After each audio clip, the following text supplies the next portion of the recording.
गारठाय सिंधुदुर्गातील सर्वात चर्चेची आणि राणेंचा बालेकिल्ला असलेली कणकवली नगर परिषदेवर आता शहर विकास आघाडीचा झेंडा अखेर फडकला। शहर विकास आघाडीचे नगराध्यक्षपदाचे उमेदवार संदेश पारकर 150 मतांनी विजयी झाले।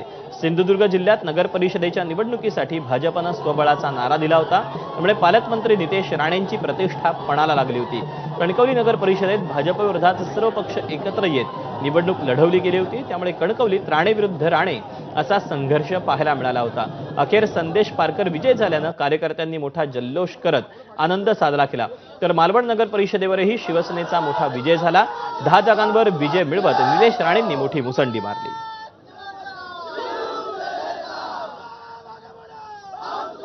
हा एकट्याचा विजय कधीच नसतो, जनतेने निवडून दिलाय, हा जनतेचा विजय आहे। आज भावना अशा आहेत की एका डोळ्यात आनंद आहे आणि दुसऱ्या डोळ्यात अश्रू आहे।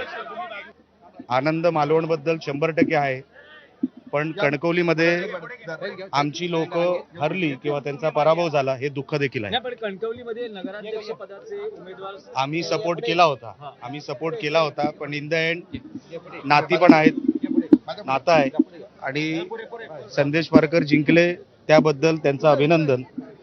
पण जे कोण समोर होते बीजेपी मध्ये, मी सातत्याने सांगत होतो ते आमचीच लोक होती, आमचंच कुटुंब होतं आणि म्हणून कुटुंब एका बाजूला होतं आणि निवडणूक एका बाजूला होती।